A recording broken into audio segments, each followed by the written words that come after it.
Hello everyone, welcome back to Fundamentals of Nano and Quantum Photonics. In the last week we have seen how material properties of various materials or optical properties of various materials can be modeled. We looked at the Lorenz model, Drude-Lorenz model and so on. So this way we will talk about one of the fascinating aspects of nanophotonics, that is plasmonics. So I think in the introductory video I showed you this slide wherein I mentioned about the Lycurgus cup, which is a Roman artifact back from 4th century, which exhibits different colors depending on where the optical illumination is. For example, if you look at it in reflection, it looks greenish, whereas if you look at it in transmission, that means you put a light inside the cup and then look at it in the transmission mode, you see that it is reddish. And we also mentioned these stained glass windows that are seen all across Europe in the churches. So, and we briefly mentioned that the colors are not because of any dye, but because of presence of small amounts of noble metal nanoparticles. So while making the glass, they used to mix a tiny amount of gold and silver that would form a colloid, and then that will actually cause this structural color. So in this week, we will try to understand some of these things based on fundamental ideas of plasmonics. Okay, what is a plasmon? Okay, why is it a different name? A plasmon is essentially a quasi-particle, or rather a collective excitation that occurs when a photon interacts with electrons in a material. So basically a plasmon can be thought of as a photon coupled to an electron. Okay, so when you have such a coupling happening, we refer to as plasmon. Okay, and we will go deeper into this as we go along. But before I go into the specifics of how light interacts with metal nanoparticles, I want to briefly touch upon the phenomena of scattering. Scattering is a very commonplace thing that we see all across our lives, and the way to think about it is this. So let's think of a light beam which is incident on a particle. Okay, it could be a nanoparticle or it could be a micron scale particle as well. So what happens? Let's say now I have this light of let's say various colors are present on that, and that is incident on a particle. What would you expect? Well, we already understand this when we discussed about the material properties, right? So essentially the material is consisting of, if it's a dielectric, it consists of, let's say bound electrons which move in response to the electric field. In a metal you have the free electrons, right? So now if I introduce a particle like this, how do I understand its behavior? Well, this follows the familiar Lorenz model that we have already seen. So we have seen this example of a spring mass system, wherein we can think of an electron as bound to a nucleus through a spring constant. And we said, okay, there is a characteristic resonance frequency, and then because of that you can describe the response of the electrons, right? The same phenomena is applicable here.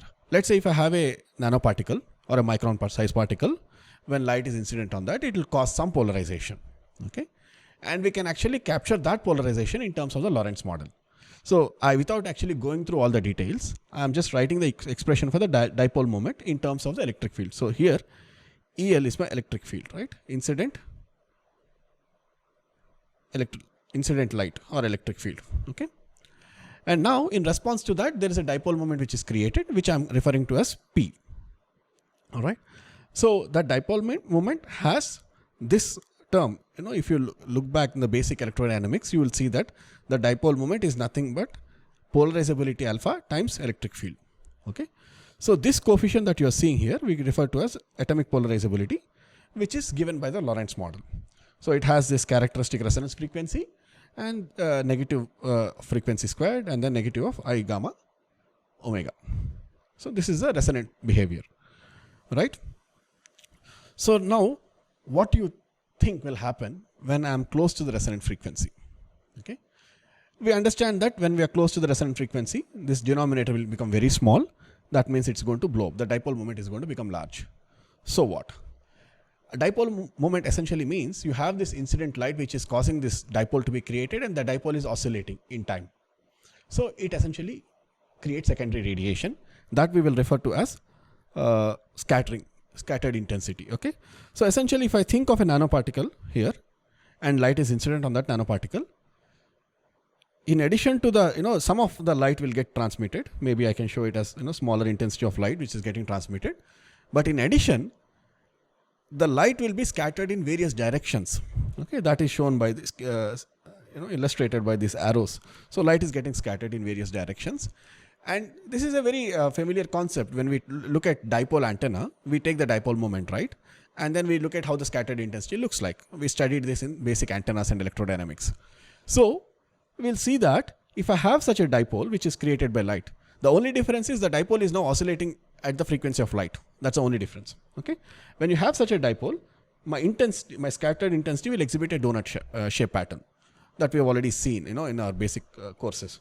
So essentially, along the direction of the dipole, there is no emission, but in the perpendicular plane, isotropically it emits, and that's why this donut shape.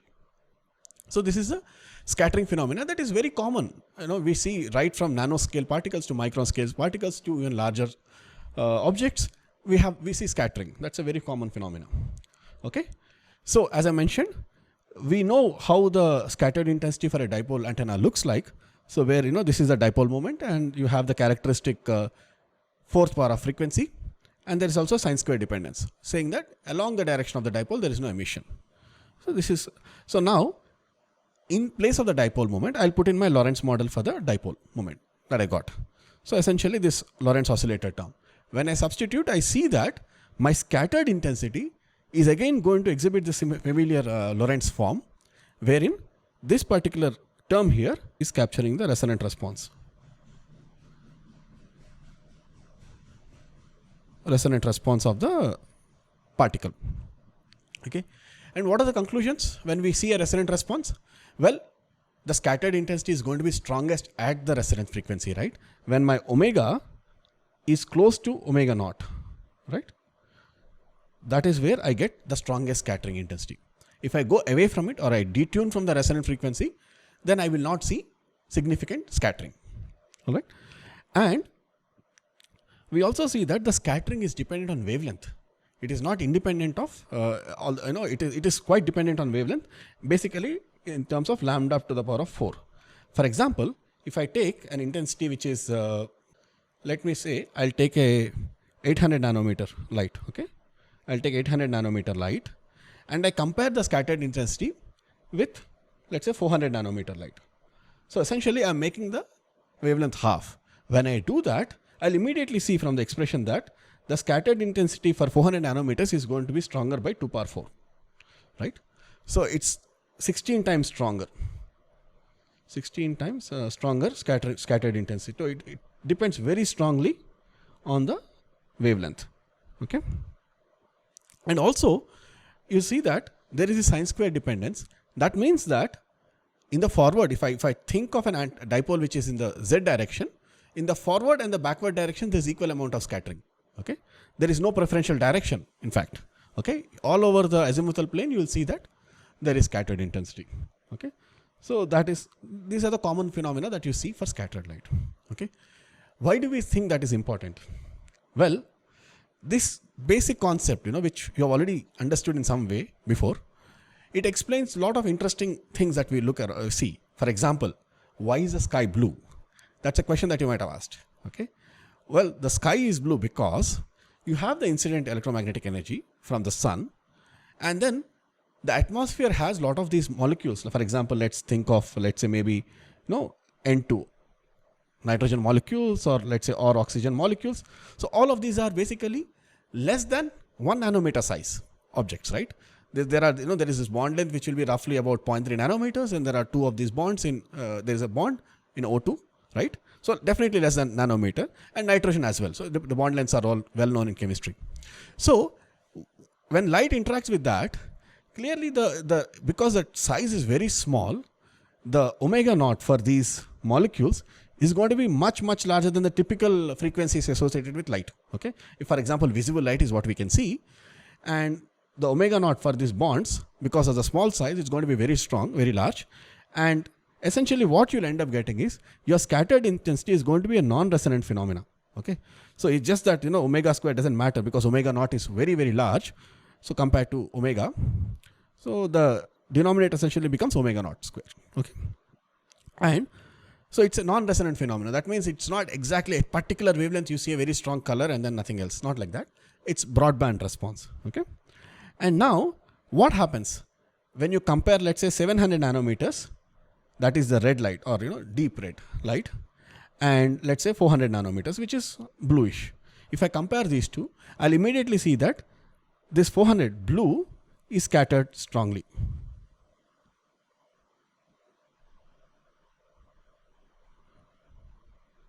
So that means that my incoming light is incident in the atmosphere, and it's getting scattered in all directions, and blue is getting scattered better.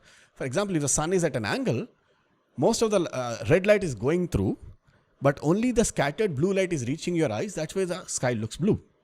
And if you have looked at any pictures of, let's say, Earth taken from a spacecraft, you would typically see that, oh, there is this bluish thing, and then outside it's all black, because there's no atmosphere, there is no scattering, there is no light from there.